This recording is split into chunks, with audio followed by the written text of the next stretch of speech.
Alhamdulillahi Rabbil Alamin. Wa salatu wa salam ala Sayyidina Muhammad Mustafa wa ala alihi wa ashabihi ajma'in.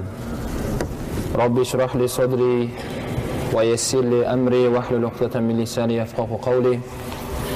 Allahumma la ilma lana illa ma 'allamtana innaka antal alimul hakim. Thumma ma ba'd. Assalamu alaykum wa rahmatullahi wa barakatuh. Hurmatli jamoat qavmi. Allah subhanahu wa ta'ala jamoatdan o'qigan akşam namozimizda niyatlarimiz qabul etgan bo'lsin. Allah subhanahu wa ta'ala bilimga deb kelgan niyatlarimizni qabul olsin. O'zimizga, otbasimizga, el yurtimizga, din islomga xizmat etуге, jana oxiratda foyda keltirетін foydali bilim olishimizni nasib etsin. Algan bilimimizga amal жасауымызды barchamizga nasib etsin inshaalloh. Bugungi sabog'imizda nafsini tarbiyalау degan taqrib bo'yicha nasihat dersim жүретін болады. Құрметті бауырлар, Allah subhanahu wa ta'ala біздерді жоқтан бар қылып жаратты. Біздерді жаратқаннан кейін Allah subhanahu wa ta'ala не нәрсенің дұрыс екендігін, және не нәрсенің дұрыс емес екендігін баршасын біздерге баяндап, жеткізу үшін өздерінің пайғамбарын жіберді өзінің. Сол кітаптарды шариғатта түсіндіретін пайғамбарлар келіп кетті. Соңғы пайғамбарымыз Мұхаммад алейхиссаламда осы жолды біздерге толық баяндап кетті. Кейде осындай бір сөздер бар. Дұшпаның кім десе, кейде көп адамдар өздерінің бір адамдарды айтуы мүмкін дейді. Бірақ ғұламалар айтады, жоқ, адамдар бір-біріне дұшпан емес. Керісінше адамдар біздер бір-бірімізге бауырмыз. Құран кәрімде иннамал муъминуна ал-ихва. Расында муъминдар бір-біріне бауырсыңдар дейді. Біздер бір-бірімізге бауырмыз. Мынау иман мен ақылдың мақсаты Алла Тағала бізге ақыл берді. Алла субханаху ва тағала бізге иман байлығын берді. Үлкен байлық бұл. Бұл жайында Расулуллах саллаллаху алейхи ва саллям айтады, мына дүние деген нығметті Алла Тағала сүйген құлына да, сүймеген құлына да бере салады. Бірақ біліңіздер, иман байлығын Алла субханаху ва тағала тек қана кімдерге береді? Өзінің сүйген құлдарына ғана береді деді. Осы иманмен, иман байлығымен ақылдың мақсаты біздерді жаннатқа жетелейді. Біздердің жаннатқа кіргенімізді қалайды, сол екеуі. Ал нәпсімен шайтанның мақсаты Алла сақтасын адамды тозаққа алып бару. Себебі иблис ол Аллаға уәде етті. Алла, егер маған мерзім беретін болсаң, сол адамдардың баршасын өзімен бірге бірін қалдырмастан тозаққа алып кетем солар деді. Маған мерзім берсең болды деді. Алла субханаху ва тағала Құран кәрімде иблиске айтты, саған мерзім берілді, қияметке шейін саған уақыт берілді деді. Білгеніңді қыл.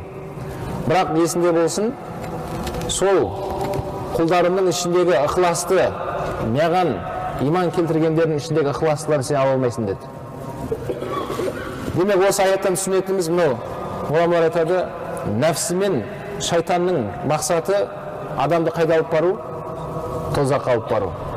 Біз ортасында тұрмыз. Қаласаңыз иман мен ақылға көмектесіңіз дейді ғұламалар, қаласаңыз шайтан мен иблиске көмектес. Ертең жазаңды аласың. Мына жаққа көмектессең, сауабыңды аласың. Бізде қазақта сөз бар. Алла, тойымсыз нәпсіден сақта дейді. Осындай сөз бар. Алла, тойымсыз нәпсіден сақта. Осы нәпсі тоймайды екен. Нәпсі тоймайды. Бұны ғұламалар айтады, бұл нәпсіні тек қана топырақпен ғана тояды. Адам жан үзілгеннен кейін, қабірге қойғаннан кейін барып, көзіне топырақ кіреді, аузына топырақ кіреді. Нәпсі сол кезде ғана барып тояды дейді. Оған дейін бұл қысқа өмірде нәпсі тоймайды. Осы нәпсіміздің айтқанымен жүретін болсақ, онда жағдайымыз қиын болады дейді ғұламалар. Және сол нәпсіден айырылуға болады ма дейді? Жоқ, болмайды. Нәпсін ешкім ажырап, одан тасап кете алмайсыз. Немесе нәпсі сізді тасап кетпейді. Бұл нәпсіде адамға берілген осындай бір көмекші ретінде берілген құрал дейді. Бірақ сол құралымызды өзімізге бағындырып, өзімізге көмекші қылатын болса, бізге өте жақсы қолқанат болады екен нәпсіміз. Егер оған біз мән берместен, Алланың шариғатымен оны жүргізбейтін болсақ, онда Алла сақтасын, біз оған құл болып кетеміз. Аллаға емес, сен нәпсінің құл болып кетесің. Нәпсі ешкімді аямайды дейді. Осы нәпсіге бірнеше жолдары бар екен, нәпсіні тәрбиелеудің. Осы бірнеше басқыштан өтетін болсақ, әрқайсымыз иншалла біздерге берілген сол нәпсі деген көмекші құралымыз жанымызда көмекші болады. Бұл нәпсі жаңа жоғарыда айтылғандай ол тоймайды. Кез келген амалды істегісі келіп тұрады екен нәпсі. Бірақ жарайды деп оған мән берместен жібере салса, ол сауап па, сауап емес па, оны қарамайды.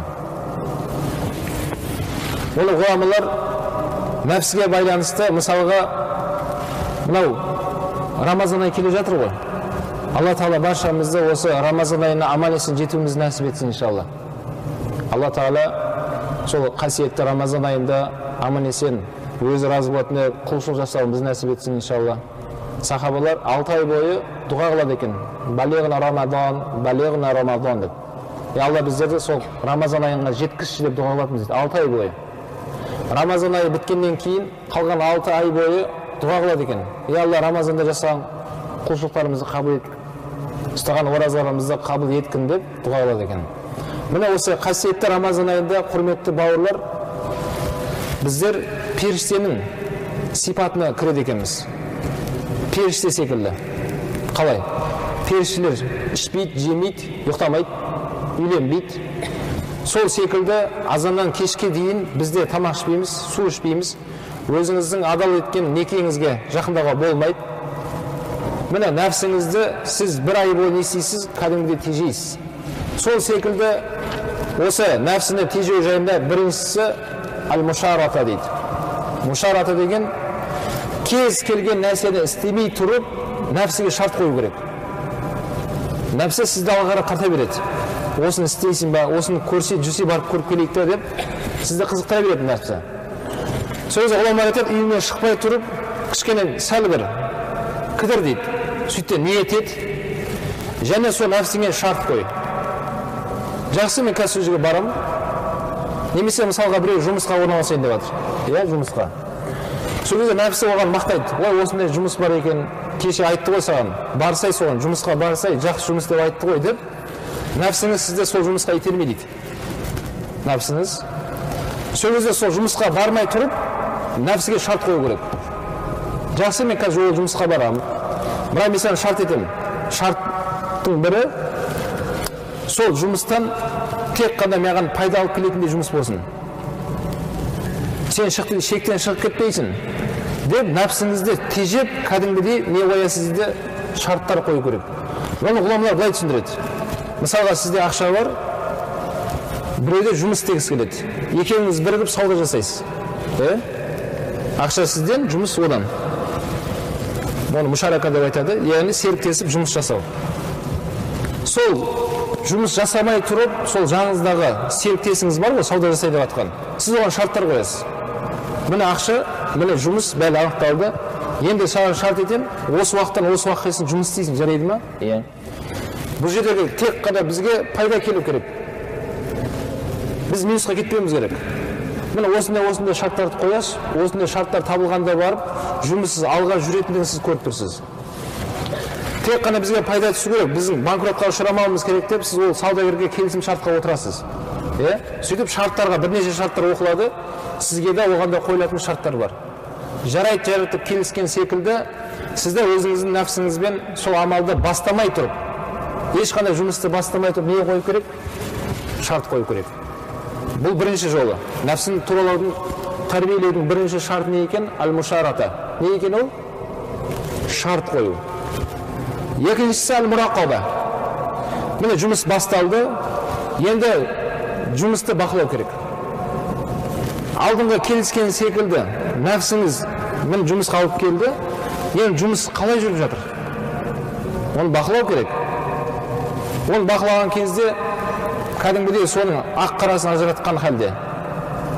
Мысалы айтатын болса, ол жерде көзіңізді, тіліңізді және мынау батын депті асқазаныңыз тамаққа келіп жатқан сол ақшалардың бәрі қалай кетіп жатыр? Адал жолмен келіп жатыр ма? біреудің ақысын жеп жатқан жоқсың ба, немесе біреуге ақыңды беріп қойған жоқсың ба? Осында не болу керек? Бақылану керек. Нәпсіңіздің істеп жатқан жұмыстарына өзіңіз қосылып істейсіз, бірақ ол не істелінсін дейді, бірақ қабыл болсын дейді. Яғни бақылану керек. Шынымен таңертең қойылған шарттар табылып жатыр ма ол жерде? Сыртынан бақылап көресіз. Үшінші тәрбиелеу жолы аль-мухасаба. Үшіншісі енді кешкі уақытқа үйге келеміз. Үйге келген кезде енді есеп алынады. Өзіңізден өзі есеп аласыз. Нәпсіңізді тұрғызып қойып есеп аласыз. Сіз таңертең үйден шыққан кезде шарт қойдыңыз. Түскі уақытта оны бақыладыңыз, минус плюстің бәрін көріп алдыңыз. Қай жерде қателестіңіз? Қай жерде не істеп қойдың?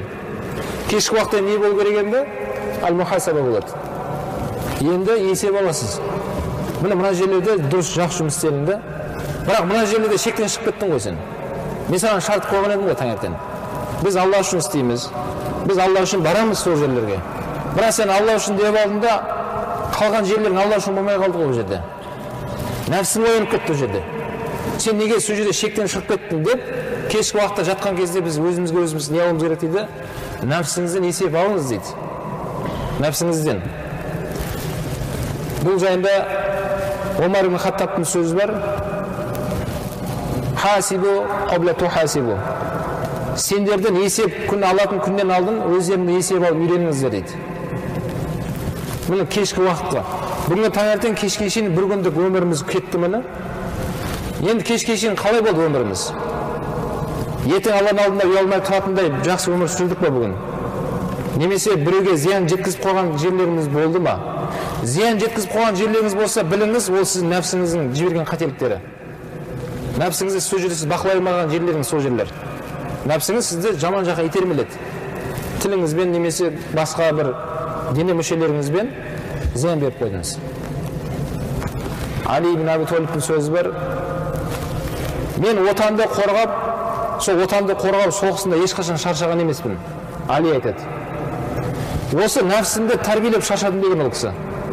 Бұл нәпсімен күресу жай нәрсе емес. Мен нәпсіммен күресіп шаршадым дейді. Сол жұмыс барысында кез келген мәселеде біз Құдай үшін деп тұрамыз да кейде нәпсіміз оянып кетеді. Нәпсі оянғаннан кейін Алла үшін болмайды енді ол. Ары қарап оны дамытсаңыз, ол Алла үшін емес, нәпсі үшін болып кетеді. Қалай? Али ибн Аби Талиб радиаллаху анху осы жекпе-жек мәселесінде көбінесе Али шығатын. Сол қарсылас жағынан батыр шығатын. Сахабалардың арасында жекпе-жекке көбінесе, көп жағдайда Али радиаллаху анху жекпе-жекке шығатын сондай батыр еді. Сол жекпе-жектің бірінде сол қарсыластың ол да өте жауырды жер көрмеген сондай батырлардың бірі еді дейді. Ешкімнен жеңіліп көрмеген. Жасы да үлкен, сондай үлкен кісі еді. Али ибн Аби Талибпен қатты алысты, бірақ Али радиаллаху анху Аллаға тәуекел етіп, сол қарсыластың жауырын жерге тигізді. Қылышын суырып алып, бисмилля деп енді қылышын жауға семеймен деп тұрған кезде жаудың жаңағы батыры Алидің бетіне түкіріп жіберді. Бетіне түкірді. Сол кезде Али радиаллаху анху орнынан тұрып кетті. Өлтірген жоқ. Сол кезде жаңағы қарсыластың айтқан сөзі: Али, мен ешкімнен жеңіліп көрмеген, бірақ бір қателесіп қалған жерімді пайдаланып сен мені жеңіп кеттің деді. Енді ол қатемді ешқашан қайталамаймын мен. Сен екінші мәрте мені жеңе алмайсың енді деді. Сен неге орнынан тұрып кетіп мені сол жерде өлтіре салмадың деп сұрағанда Алидің айтқан жауабы: мен алғашқыда отанды қорғау парыз ғой. Сендер жаман ниетпен келдіңдер осы жерлерге. Мен алғашқыда Алла үшін сені жаман ниетіңді өзіңе көрсетейін деп тұрған едім. Бірақ сен маған түкіргеннен кейін мен нәпсім оянып кетті дейді. Менен Алла үшін емес, кім үшін? Өзім үшін сен өлтірейін деп жатыр мен. Сен кімсің маған түкіретіндей? Сен деп нәпсім оянып кетті дейді. А мен нәпсім үшін еш нәрсе істемеймін дейді. Сол үшін мен сені жібере салдым дейді. Али айтады. Міне нәпсіні тәрбиелеудің Али радиаллаху анху бізге үйретіп жатыр. Демек басына шарт қойдық, амал басталынды. Енді кез келген жағдайда нәпсіміз оянады біздің. Мысалы, басшы мен қол астындағы жұмыскерлердің арасында болатын әңгімелер бар кейде. Басында Құдай үшін деп жұмысқа кірген боласыз. Алла үшін сол бастыққа итағат етеміз деп жүресіз. Ол да пенде ғой. Сөйтесізде не болады? Нәпсіңіз оянып, шектен шығып кетпейік. Нәпсіміз оянып. жарайды, ол кісі шектен шығып жатқан шығар, бірақ біз шектен шықпайық. Нәпсіңізді жіберетін болсаңыз, не емес ол тойымсыз. Сол нәпсің оянады да, соның арқасында не болады? Көптеген қателікке жол беріп қоямыз. Сол кезде осы сөздерді ғұламалар еске алып, нәпсіңді тежеп, сен алдыңғы шартты есіне сал дейді. Мен саған айтқан едім ғой, нәпсі айналайын. Бұл жерде болды, осы жерден тоқта енді. Сен қатты кетіп жатсың. Дұрыс қателікті мойындап тұр ғой ол да. Деп не сал дейді, осы жерде тоқтай сал дейді. Және кешке келгеннен кейін, жаңа үшінші жолы аль-мухасабада да қатты ойланып, қай жерде қателік жіберіп қойдың. Соны бәрін есіңізге алып, тәубаңызға келіңіз дейді. Тәубаның шарттарын бір өткенде айтқанымыз, өткен дәрістерімізде, келесі күн барып, сол ренжіскен адаммен кешірім сұраңыз дейді. Тәубаның қабыл болуының шарттарын өттік қой өткенде. Алла мен пенденің арасындағы шарт, және пенде мен пенденің арасындағы шарттары бар еді. Сол пенде мен пенденің арасындағы шарттың бірі не еді? Одан барып кешірім сұрау еді. Бауырым, айып етпе деген мақсатта, міне кешегі сіз жіберген қателігіңізді түнде көрдіңіз өзіңіз. Қай жерде қателік жіберіп қойғаныңызды, бұл нәпсінің жіберген қателік еді. Аль-мухасаба болсын дейді. Төртіншісі аль-мужахада. Енді келесі күнде және сондай нәпсінің қателігін істейін деп тұрған кезде мужахада болады енді. Міне джихад деген сөз осыдан шыққан. Джихад деген сөздің мағынасы қолына қару алып біреудің қанын ағызу деген мағына ғана емес. Джихад деген сөз бұл ауқымды сөз. Күш-жігерді жұмсау деген мағынаны білдіреді. Джихад. Енді нәпсің оянып тұрған кезде сіз джихад жасайсыз. Табук соғысынан келе жатқан кезде Омар ибн Хаттаб айтады: "Я Расулалла, біздер бүгін үлкен шайқастан келе жатырмыз. Үлкен джихад болды бүгін" деді Омар. Сол кезде пайғамбарымыз айтады: "Омар, біз кіші джихадтан үлкен джихадқа кетіп бара жатырмыз" деді. Кіші джихад деп сол отанды қорғау соғысын айтты. Үлкен джихад деп нені айтты Расулалла? Нәпсімен күресуді айтты дейді ғұламалар. Міне үлкен джихад. Қазір осы намазға келейін ба, келмейін ба деп кейде әрқайсымыз ой келеді. Нәпсіңізге салсаңыз келмей-ақ қой дейді. Осы намаз үйде де оқысаң болады ғой сен. Мешітке барып оқу парыз емес, уәжіп емес, сүннет Маккада ғой бұл дейді. Жамағатпен мешітте оқысаң сүннет қана. Ниетіңді Алла көріп тұр ғой сен.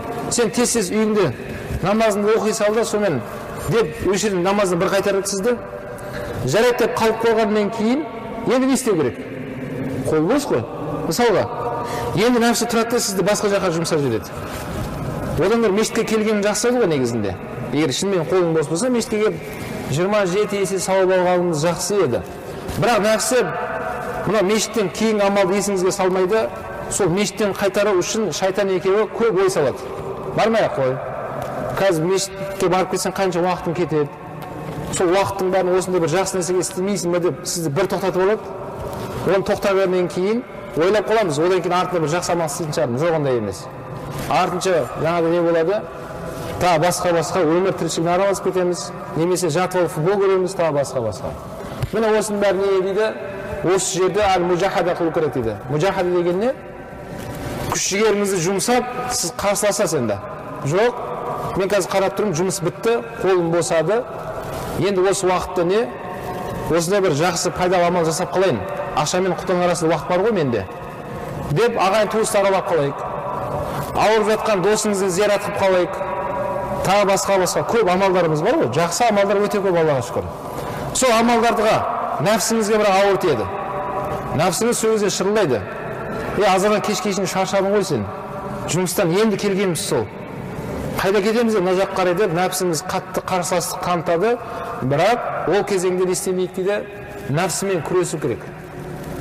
Нәпсімен күресу жаңа Али айтқандай өте ауыр, мен нәпсімен күресіп шаршадым деген. Жаумен қарсыласып емес, керісінше нәпсімен күресіп шаршадым. Бұл төртінші жол не еді? Төртінші жолы енді аль-муақаба. Демек сол мухасабадан кейін муақаба болды, ал мужахададан кейін муақаба болады. Бесіншісі. Енді қарсыласып болғаннан кейінді біз нәпсімізді әрдайым кешегі істеген қатесін есіне салып отыр дейді. Сен есінде ме кеше осындай деп айтқан ең ғой өткен жолы. Оның артында осындай күнәға барып қойдым мен. Осы жол енді аузыңды жапты маған сөйлеме деп өзіңнің нәпсіңмен күрес дейді. Және әрдайым оны есіне салып отырып сен сөйлеп отырасың дейді. Егер сен оны есіне салмайтын болсаңыз дейді, ол сіздің есіңізге салып отырады. Осы нәпсіңіз. Мысалы айтатын болса, жаңа жұмыс мәселесінде бәріміз бастық болуымыз келеді, дұрыс па? Нәпсіңе салса ешкім қара жұмыс істегісі келмейді. Бәрі сол шірені бастық болып отырса біз жерлерде. Бірақ сондай бастық болу, әрине ол болғысы келіп жатқан болса, Алла оны қаласа бола салады, қиын емес. Бірақ сол бастық болған күннен бастап сен шарт қой өзіңе. Дәрісіміз бойынша. Сен не үшін бастық болдың? Мақсатың не сен? Мына орындыққа отырудағы мақсатыңыз не? Мен отырудағы мақсатым, иншалла, елге, жерге қызмет етем. Осы бір мүмкіншілікті пайдалана отырып, пайдам тисін мен елге. Деген осындай шарт қою керек. Енді шарт қойып, білім, басшы болдыңыз, бір кішігірім дейік ба, үлкен ба бір басшы болдыңыз. Енді екіншісінде не болады енді жаңағыда мұрақаба. Енді сіз әрдайым өзіңізді контроль жасап отыруыңыз керек.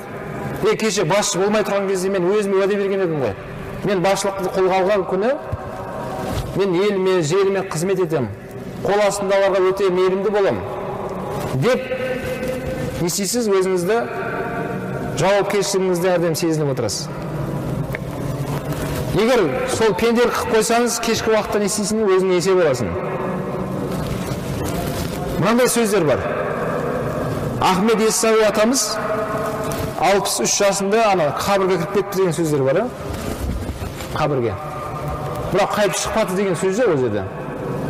Сол кезеңдерде адамдардың үйлерінде, бөлмесінде осындай қабір қазып қою осындай үрдіс болған. Сол кезеңде. Не үшін? Күндіз пенделік қойсаңыз, басшы ма, бай ма, кім болса да, пендеміз ғой бәріміз. Кішкене тәкаппарланып, нәпсің құмарлығына беріліп кетсе дейді. Кешке келеді екен де, немесе сол уақытта келіп, сол қабір қазылып тұрған бөлмесіне кіріп, қабірге жатып алады екен. Қабір суық қой ол. Ол жерге кірген кезде жалғыз кіресің. Сол қабір суық сізді есіңізге салады. Нәпсіңізді сындырасыз сол жерде. Нәпсіңізді сынғаннан кейін, қабірден шыққаннан кейін тәубаңа келіп, біреудің ақысын жеп қойған болса, ақысын қайтарып береді. Біреуді ренжітіп қойған болса, одан кешірім сұрау үшін ғана осындай жасалынған екен. Бұл не екен? Бұл нәпсіні сындырудың жолының бірі екен. Оны ғұламалар былай деп айтады. Нәпсің бір нәрсені қалап тұрса, сен оған қара. Егер сол нәрсе дұрыс па, дұрыс емес па? Сауапты нәрсе болса, оны істе, бірақ өзінің мерзімімен істе дейді. Шектен шығып кетпе. Кейде нәпсі мен шайтан бірігіп сізді жақсы амалға да сілтеме береді дейді. Қалай? Мысалға бүгін тахажжуд намазға тұрды, түнімен намаз оқуға бұйырады сізге. Намаз оқиық дейді түнімен. Келесі күні енді оқымаймыз дейді. Неге? Кеше шаршадық біз, көрдің ғой қалай болғанын. Жұмысқа кешігіп бардық. Болмайды ғой, күніге солай болатын болса деп, кейде сол нәпсі мен шайтан бірігіп, осы жақсы амал арқылы да бізге қателікке бұруға не болады дейді, кедергі болады дейді. Сол нәпсіміз айтқандай дұрыс, тахажжудқа тұрыңыздар дейді. Бірақ сол нәпсінің айтқанымен емес. Расулалланың істегенде 2 ракат немесе 4 ракат намаз оқыда қайтып жатып ұйықта. Расулалла осылай істейтін еді. Кейде таң намаздан алдын тұратында, тахажжудпен таң намазды күтетін еді. Кейде Расулалла түннің 3-тен 1 бөлігінде оянып, намазын оқып қайтып ұйықтайтын еді Расулалла. Міне осы сүннет амалды еске салып, нәпсінің айтқанымен кетіп қалма дейді. Жақсы амалдың өзінде. Ал өмір тіршілігінде де сондай амал болсын дейді. Әрбір мәселеде бұл нәпсі не болады? Адамды кейде жақсы амалдың өзін итермелеп, адамды қинап қояды екен. Бір 3 сахаба өзара әңгімелесіп отырады да, біреу айтады: жігіттер дейді, мынау пайғамбарымыздың кейінгі алдыңғы күнәсін бәрі кешіріп қойған. Пайғамбар. Бірақ сондай күнәсі кешіргеніне қарамастан пайғамбарымыз көп амал жасайды дейді. Біздердің күнәміз кешірілгеніне, кешірілмегеніне ешқандай ондай жоқ қой хабар. Сол үшін дейді, ішінде біреу айтады: бүгіннен бастап дейді, мен дейді, түнімен ұйықтамастан намаз оқимын дейді. Екінші біреу айтады: бүгіннен бастап мен ораза ұстаймын дейді. Болды. аузымды ашпастан күнделікті ораза ұстаймын дейді. Үшінші біреу айтады, бүгіннен бастап болды, мен үйленбеймін, әйелімді жіберем, қалған өмірімді бойдақ өткіземін дейді. Сол әйел бала шағаммен уақыттың бәрін соған бөле берместен, қалған өмірімді осы Алланың жолында өткенімді есіме алып, тәубама келіп, истиғфар айтып өткізбеймін ба деп, 3 адам өздері келісті дейді осындай. Бірақ осы 3 адамның, яғни 3 сахабаның айтқан сөздері арада бірнеше уақыт өтіп пайғамбарға жетеді.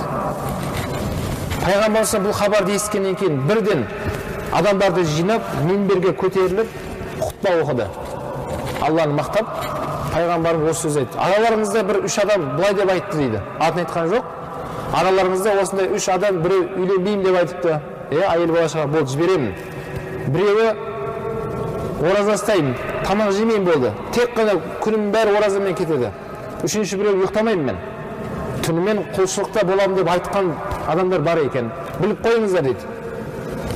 Сол жасасаңыз, қандай амал жасасаңыздар да араларындағы ең тақуа, ең Алладан қатты қорқатын мен боламын деді. Біліп қойыңыздар. Менің әйел бала шағаларым бар деді. Мен оларға көңіл бөлемін. Мен де ораза ұстаймын. Бірақ 7-сінде дүйсенбі, бейсенбі ұстаңыздар. Немесе әр айдың 13, 14, 15 күн ораза ұстаңыздар деді. Мен ораза ұстаймын, және аузымды ашамын деді, қалған күндер. Мен түнгі тахажжуд намаздарды оқимын, және соған жараса мен де ұйықтаймын деді. Егер істеймін десеңіздер, менің сүннетіммен ғана тоқталыңыздар деп пайғамбар осындай сөздерді айтты. Ал нәпсімізге салсақ не дейді ол? Міне азаннан кешке ораза ұстай бер, тахажжудпен түнін өткізе бер деп бұйырады дейді. Бірақ ғұламалар айтады, ол нәпсі сізге жақсылық ойлағанды айтқан жоқ ол сөздерді. Яғни сіздің соған шамаңыз келмейтінін біледі ол. Сіздің келесі күндерде сол амалды тоқтату үшін осындай амал өткізеді сізді. Бірнеше күн осындай түнімен тахажжудта тұрып көріңізші. Ұйықтамайсыз түнде. Таң атқанға шейін аяғыңыз үшін намаз оқисыз.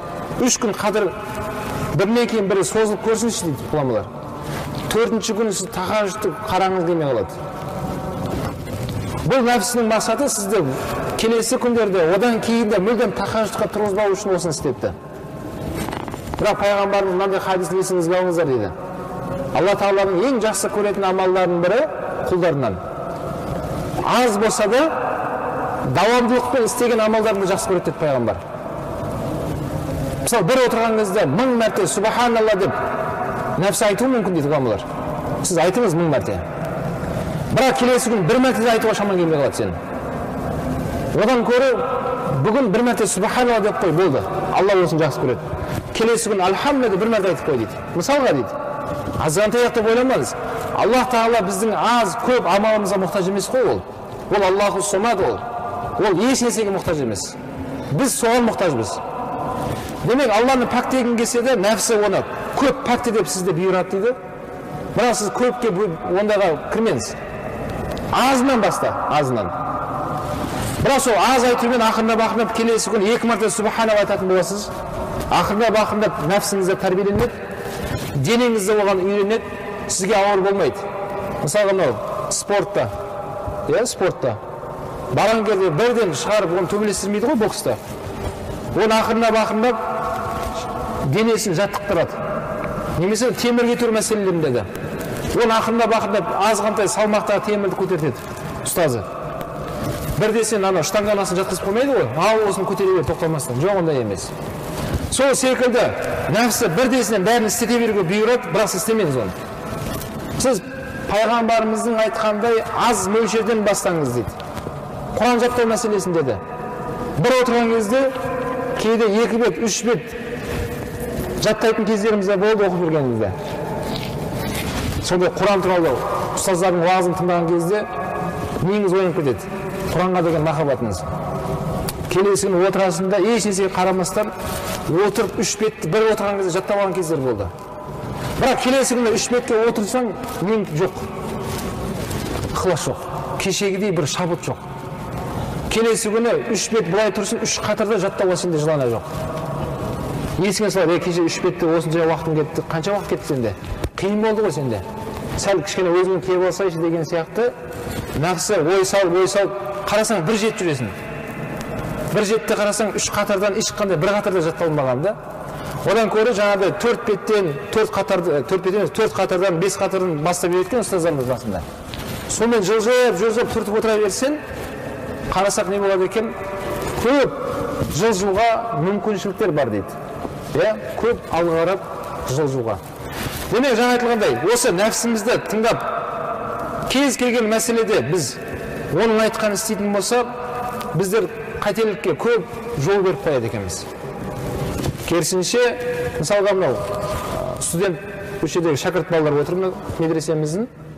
Осы балаларымызға да, басқа оқу орнында жүрген жігіттерге де ғұламалардың айтатындары. Күнделікті ұстаздың беріп атқан аз ғана не нәрсе берді бүгін? Кішкентай ғана жаттау берді, екінші бір ұстаз тағы бір нәрсені қосып берді. Бүгін осымен ғана шектеліңіздер дейді. Осын әптен жаттау, әптен сол нәрсені егже-тегжейлі өзіңе сіңіріп жібер. Келесі күн тағы сонша нәрсе келеді. Осы нәрсе жиналып не болады? Көбейеді. Бірақ кейде сол білімге деген неміз, құштарлығымыз көбейіп кетеді де, осы нәпсі сізді Аллаға қарап көбірек орнуға бұйырады.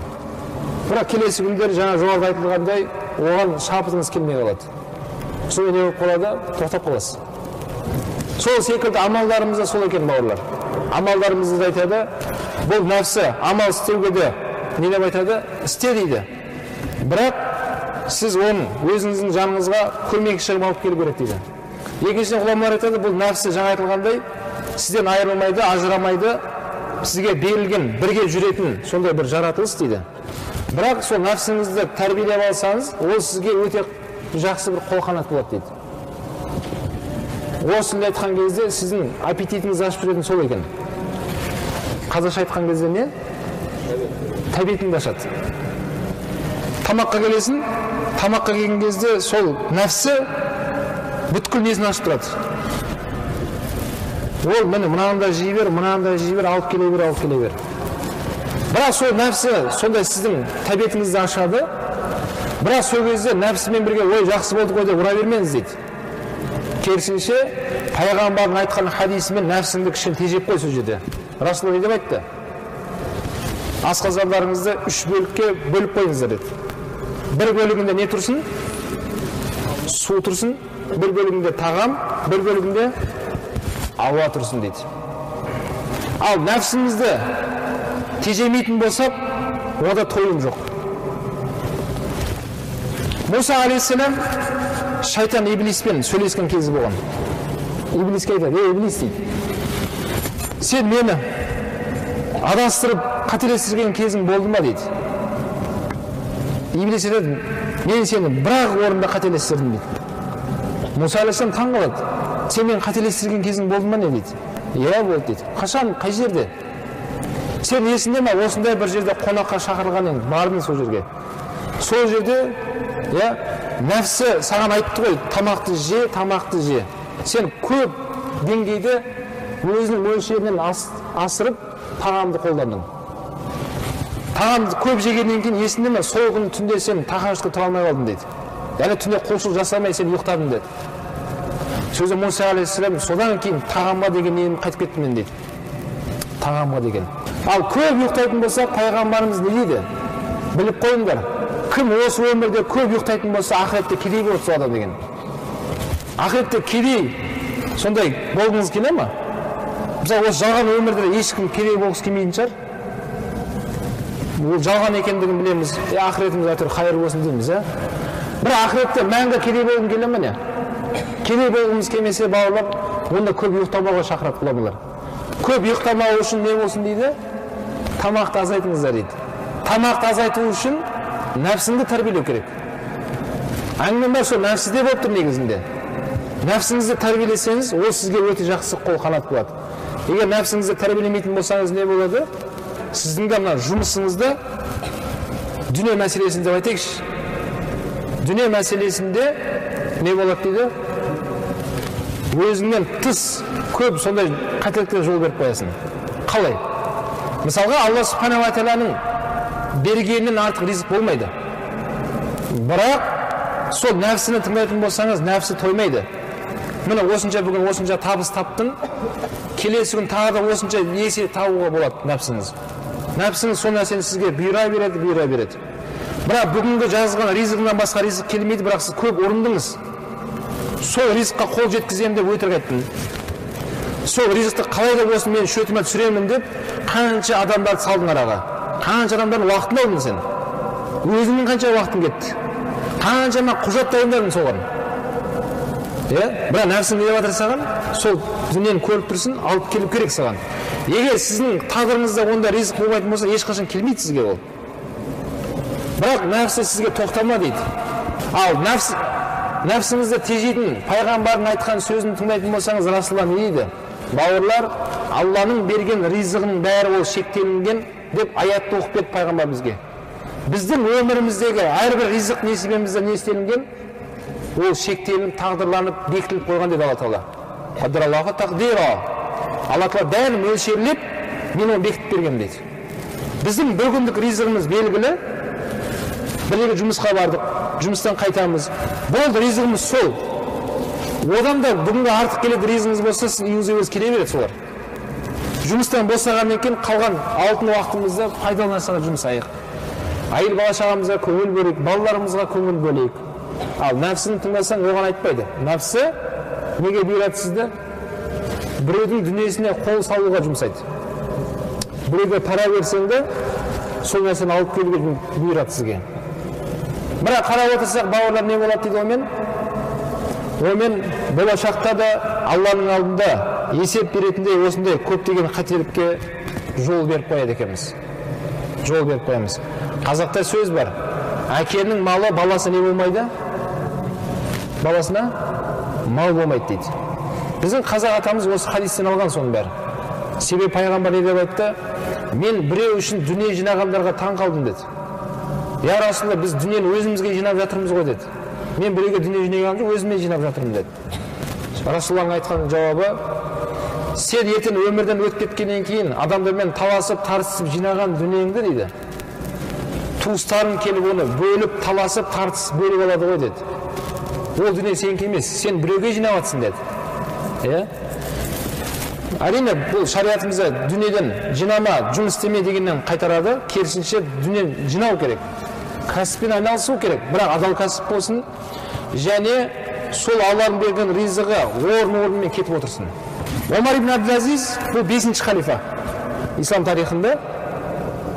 Сол Омар ибн Абдул-Азизден кейін және бір патша келді, одан кейінгі 3-ші патша халифа.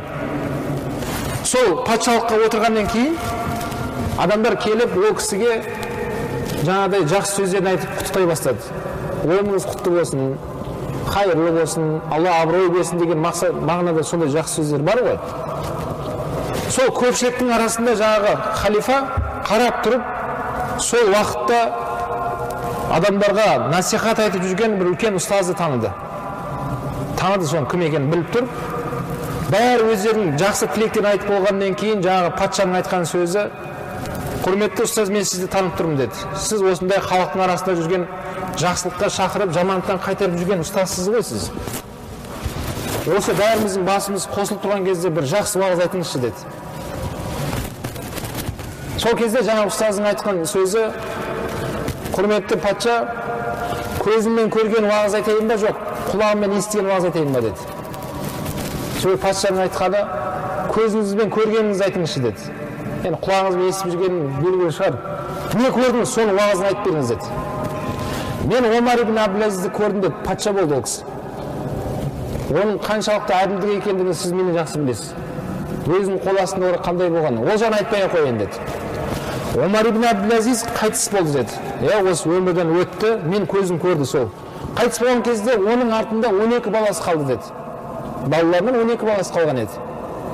Сол 12 баласына Омар ибн Абдул-Азизден 18 дирхам ақша қалды, мирас болып деді. Дирхам деген бұл күміс ақша. Сол 18 дирхам ақшаның 9 дирхамы Омар ибн Абдул-Азиздың өзіне жұмсалды деді. Қабірдің қазуына, денесін кигізген кебініне жұмсалды. 9 дирхам соған кетті деді. Қалған 9 дирхамды 12 баласына бөліп берген көзім көрді деді. Онсыз да өз тиын қалған еді. Сол тиынды да бөліп берді. Дирхам деген бұл күміс ақша. 9 дирхам дегеніңіз ол тиын тұрады ол. Өте үлкен ақша емес ол. Бірақ айтайын деген күндердің күнде сол 12 баласының бірін көрдім. Халықтың ортасында халықты жинап алып, 100 түйені жүгімен садақа қылып тұрған көрдім деді. Біздің тілмен айтқан кезде 100 камазды толтырып товармен алып келді осы жерге. Не істеді? Халыққа садақа жасады. Мен соны көзім көрді деді. Одан кейінгі Омар ибн Абдул-Азизден келген патшаны айтайын деді. Оның қалай өмір сүргенін менен сіз жақсы білесіз. Сол қайтыс болғанды да көзім көрді деді. Оның 4 әйелі бар еді. Әрбір әйелінің тұрып жатқан қасырларын үйлен айтпай қояйын деді. Оны есептемей қояйын, қандай болғанын. Бірақ оның артында осында үлкен қаумақты осында динар ақшаларды қалған көзім көрді деді. Динар деген ол алтын ақша ол. Сол әйелдеріне әр қайсысында осында үлкен қаумақты ақша бөлініп, мирас болып бөлінген көзім көрді деді. Бірақ күндердің күнінде сол 4 әйелінен тарқаған балалардың бірі көшеде қайыршып жүргенін көрдім деді. Елге қолын жайып, маған көмектесіңіздер, мен пәленшенің баласымын ғой, білесіздер ме мен деп жүрген көзім көрді деді. Соны айтарым деді, міне көзім көрген осы деді, ол кісі сөзін тоқтатты дейді. Демек, айтылған сөзден алатын пайдамыз, ақылға салатын болсақ, Омар ибн Абдул-Азиздың балалары да қайыршы болып кету керек еді. Неге? Әкесіне не қалған жоқ оларға? Дүние қалған жоқ. Дүние қалған жоқ оларға.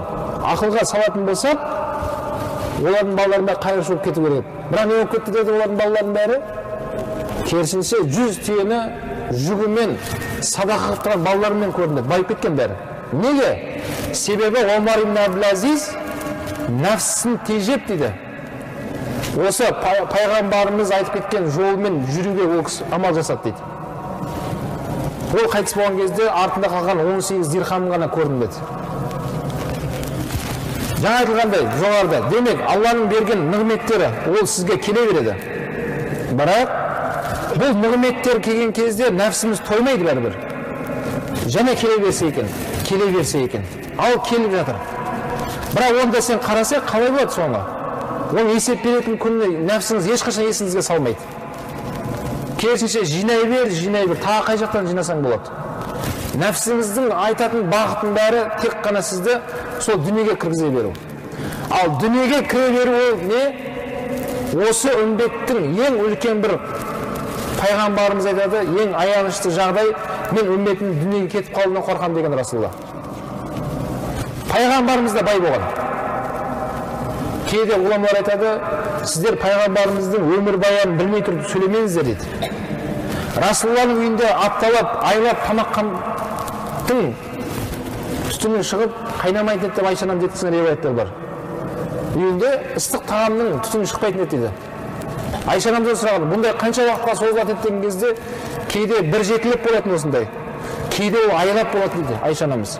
Сіздер қалай күн көрдіңіздер дегенде, біз екі қара нәрсемен күн көрдік деген.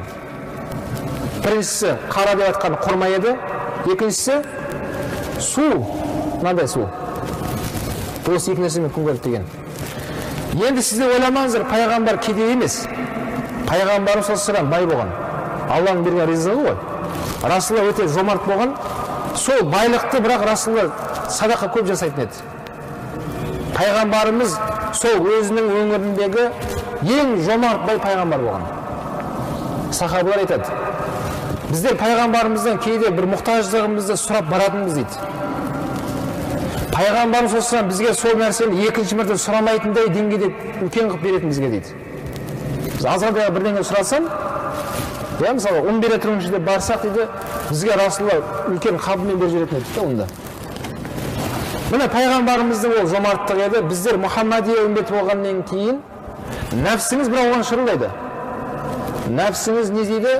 Онда көп садақа жасаудан сізді қайтарады. Өзің қалдай қылып тауып келдің осы ақшаларды. Сен бұл ақшаларды сен ойламайсың ба? Балаларыңды ойламайсың ба сен? Болашағыңды ойламайсың ба? Күн болса мынау, күннен күнге қиыншылық келе жатыр. Сен ойламайсың ба деп, осы қысқа өмірді есіңізге салады да тұрады. Нәпсімізді тыңдайтын болсақ.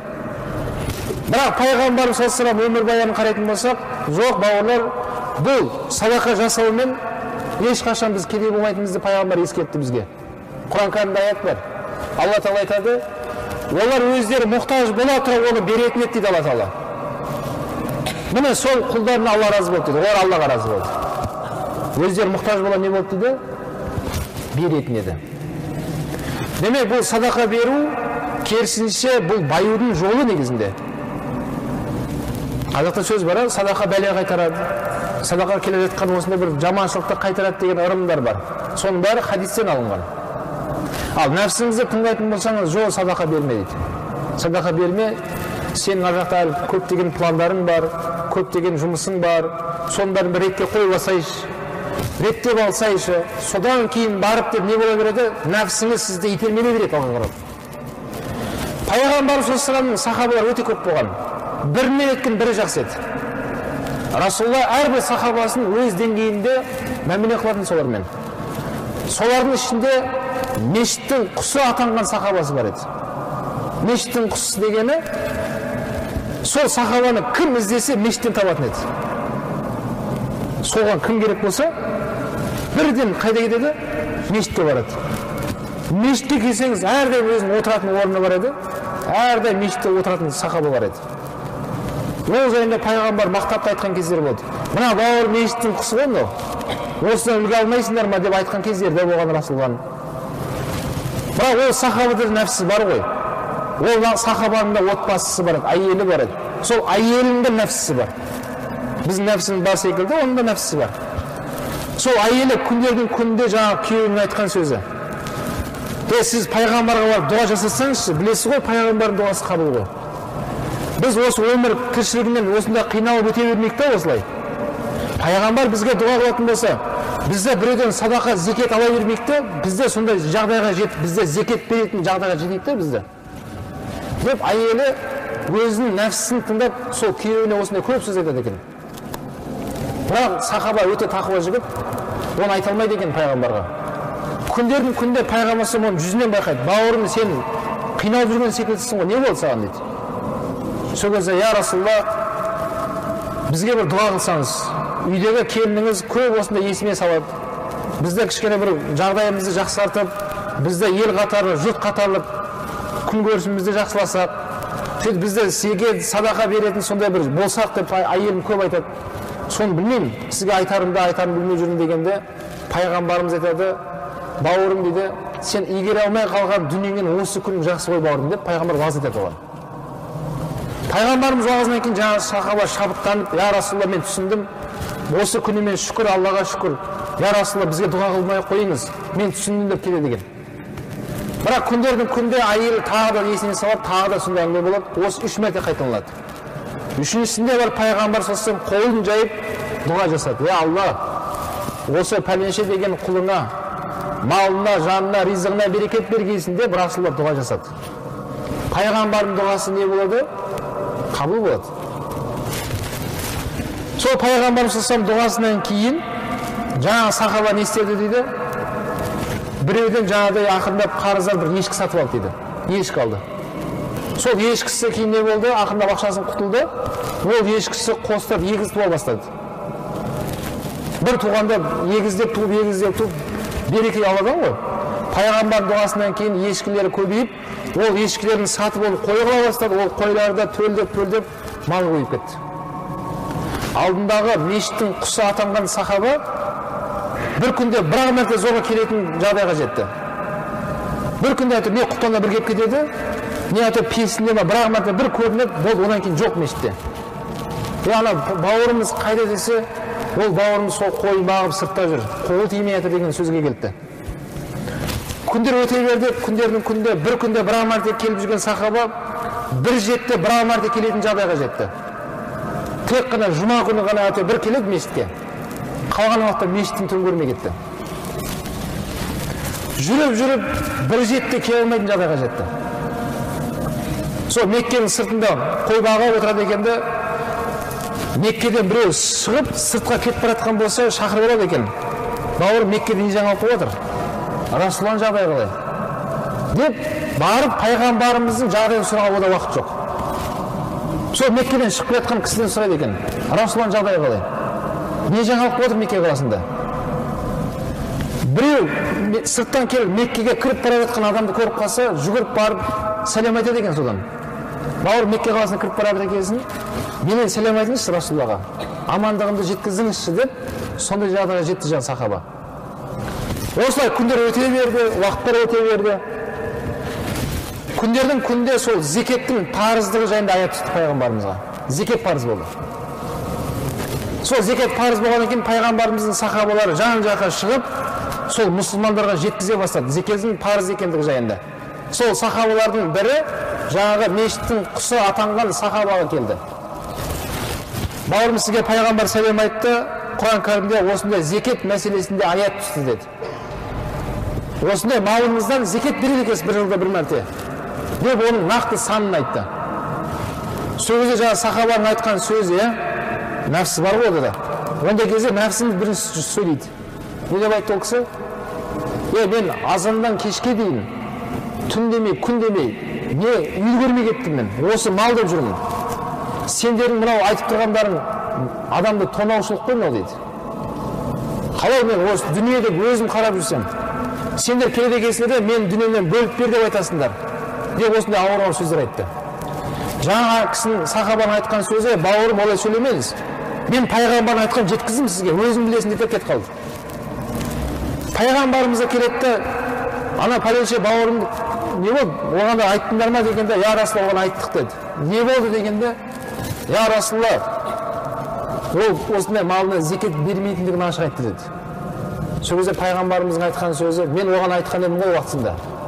Егер алмай қалатын дүниеңнен, сен осы күн жақсы деп ескерткен ғой оған деді.